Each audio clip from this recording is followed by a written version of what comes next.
Hi hello అందరికీ welcome back to our channel. ఈరోజైతే ఒక మంచి నాన్ వెజ్ కర్రీ అయితే నేను మీకు చూపించబోతున్నాను. అదే మటన్ కీమా ఫ్రై అనమాట. సో చాలా తక్కువ టైంలో అండ్ చాలా టేస్టీగా ఎలా చేసుకోవాలో నేనైతే మీకు చూపిస్తానండి. మీరు కూడా తప్పకుండా ట్రై చేయండి ఇంట్లో. అలాగే సో లేట్ చేయకుండా మనమైతే ప్రాసెస్ అయితే స్టార్ట్ చేసేద్దాం. సో ఇక్కడ నేను ఒక హాఫ్ కేజీ వరకు అయితే మటన్ కీమా తీసుకుంటున్నాను. సో దీన్ని ఫస్ట్ కొంచెం లైట్గా పసుపు వేసి అయితే నేను వాష్ చేసుకున్నాను. సో ఇలా క్లీన్ చేసి పెట్టుకున్న కీమాలో మనం ఇప్పుడు ఒక 2 టేబుల్ స్పూన్ వరకు అయితే అల్లం వెల్లుల్లి పేస్ట్ వేసుకుంటున్నాను. మనకి నాన్ వెజ్లో ఎప్పుడైనా కానీ ఫ్రెష్గా రుబ్బిన అల్లం వెల్లుల్లి పేస్ట్ ఉంటే టేస్ట్ అనేది చాలా బాగుంటుందన్నమాట. సో అలాగే ఇప్పుడు నెక్స్ట్ ఒక 3.5 టేబుల్ స్పూన్ వరకు అయితే కారం యాడ్ చేసుకుంటున్నాను. అలాగే నెక్స్ట్ ఒక 1.5 టేబుల్ స్పూన్ వరకు ధనియాల పొడి యాడ్ చేసుకుంటున్నాను. అలాగే మనం కర్రీలో ఫస్ట్ స్పైసెస్ అన్నీ యాడ్ చేస్తాం కాబట్టి నేను ఇక్కడ ఓన్లీ ఒక 1/2 టేబుల్ స్పూన్ వరకు అయితే గరం మసాలా పౌడర్ యాడ్ చేసుకుంటున్నాను.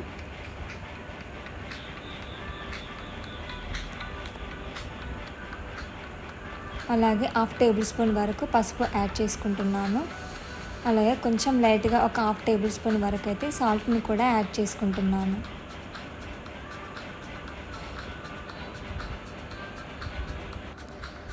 ఇప్పుడు 2 స్పూన్ల వరకు అయితే ఆయిల్ని అయితే యాడ్ చేసుకుంటున్నాను. అలాగే కొన్ని పుదీనా లీవ్స్ని కూడా యాడ్ చేసుకుంటున్నాను. ఇప్పుడు ఇవన్నీ కలిసేలా మనం వేసినవన్నీ కీమాలో కలిసేలా మనం అయితే బాగా మిక్స్ చేసుకోవాలి. ఇలా బాగా కలుపుకొని పెట్టుకున్న మిశ్రమాన్ని కాసేపు పక్కన ఉంచుకుందాము. చూసారు కదా, ఇలా బాగా కలుపుకొని పెట్టుకోవాలి. సో ఇప్పుడు స్టవ్ ఆన్ చేసుకొని కుక్కర్ అయితే పెట్టుకోవాలి. నేను ఇక్కడ కుక్కర్లో చేస్తున్నాను అనమాట. సో నాన్ వెజ్ కర్రీ కాబట్టి మనకి ఆయిల్ కొంచెం ఎక్కువగానే పడుతుంది. ఒక 4 టేబుల్ స్పూన్ వరకు ఆయిల్ వేసుకోవాలి. ఇప్పుడు అన్ని బగారా స్పైసెస్ అయితే మనం యాడ్ చేసుకోవాలి. నేను ఇక్కడ స్పైసెస్ వచ్చేసి చిన్న అనాస పువ్వు, 3 యాలచీలు, 4 లవంగాలు, అలాగే 2 దాల్చిన చెక్క, 2 బగారా ఆకులు, అలాగే కొంచెం కట్ట పువ్వు ఉంటుంది కదా, కట్ట పువ్వు కూడా నేనైతే యాడ్ చేసుకున్నాను. నెక్స్ట్ ఒక టేబుల్ స్పూన్ వరకు అయితే జీలకర్ర కూడా యాడ్ చేసుకోవాలి. సో ఈ స్పైసెస్ అన్నీ ఒక 1-2 మినిట్స్ వరకు అయితే కొంచెం రోస్ట్ అవ్వాలన్నమాట.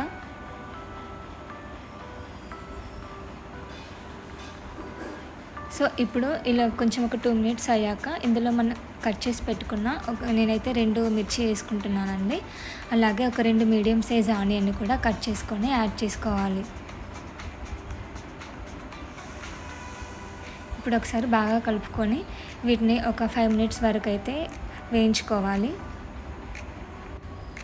5 మినిట్స్ తర్వాత చూసారు కదా, ఆనియన్స్ అయితే మనకి కొంచెం బ్రౌనిష్ కలర్లో వచ్చాయి. ఇప్పుడు ఒక టేబుల్ స్పూన్ వరకు అయితే అల్లం వెల్లుల్లి పేస్ట్ యాడ్ చేసుకోవాలి. అలాగే 1/2 టేబుల్ స్పూన్ వరకు అయితే నేను పసుపు యాడ్ చేస్తున్నాను. సో ఇప్పుడు అల్లం వెల్లుల్లి పసుపు 2 మిక్స్ అయ్యేలా బాగా అయితే కలుపుకోవాలండి.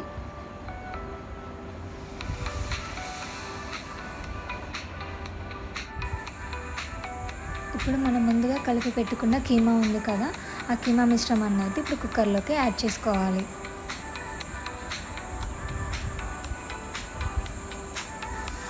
యాడ్ చేసుకున్నాక కీమా మొత్తం కలిసేలాగా ఒకసారి బాగా కలుపుకొని పెట్టుకోవాలి. ఇప్పుడు ఇలా కొంచెం బాగా కలుపుకున్న తర్వాత కుక్కర్కి విజిల్ లేకుండా మూత పెట్టేసి ఒక 2-3 మినిట్స్ వరకు అయితే మనం కుక్ చేసుకోవాలి.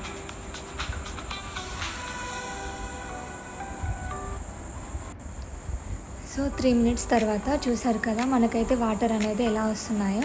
సో మనకి ఈ కీమా కర్రీలో మనం ఎక్స్ట్రా వాటర్ని అయితే యాడ్ చేయాల్సిన అవసరం లేదండి. మనకి కర్రీలో వచ్చే వాటర్ అనేది సరిపోతాయి కర్రీ కుక్ అవ్వడానికి.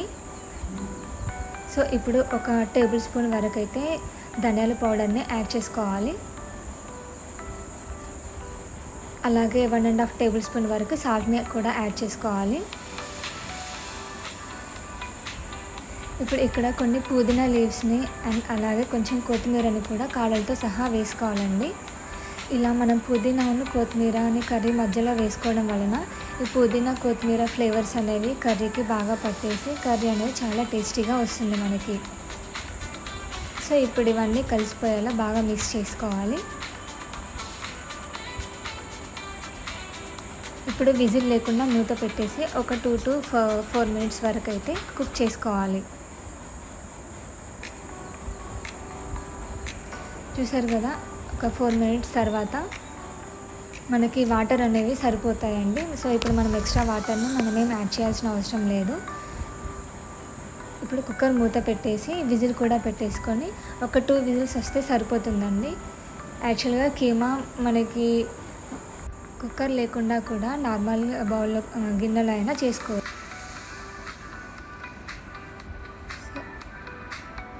ఇప్పుడు 2 విజిల్స్ తర్వాత కుక్కర్లోని ప్రెషర్ మొత్తం పోయాక విజిల్ తీసేసి మూత ఓపెన్ చేసుకోవాలి. సో చూసారు కదా, కర్రీ అయితే మనకి ఆల్మోస్ట్ 90% వరకు అయితే అయిపోయిందండి. ఒకసారి బాగా కలుపుకున్న తర్వాత ఇప్పుడు ఇందులో కొంచెం కొత్తిమీర యాడ్ చేసుకోవాలి. సో ఇప్పుడు కొత్తిమీర యాడ్ చేసుకొని ఒక 2 మినిట్స్ కుక్ అయ్యాక స్టవ్ ఆఫ్ చేసేసుకుంటే కర్రీ అనేది మనకి అయిపోయినట్టే.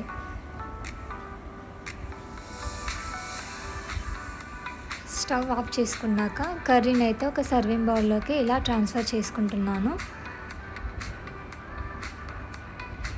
సో ఇప్పుడు కొంచెం లైట్గా కొత్తిమీర అండ్ లెమన్ తోటి అయితే లైట్గా గార్నిష్ చేసుకుంటున్నాను.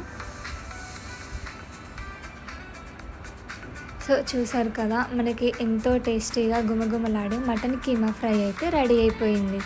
సో చూసారు కదా ఎంత కలర్ఫుల్గా కనిపిస్తుందో, అలాగే టేస్ట్ కూడా అంతే చాలా బాగుంటుందండి.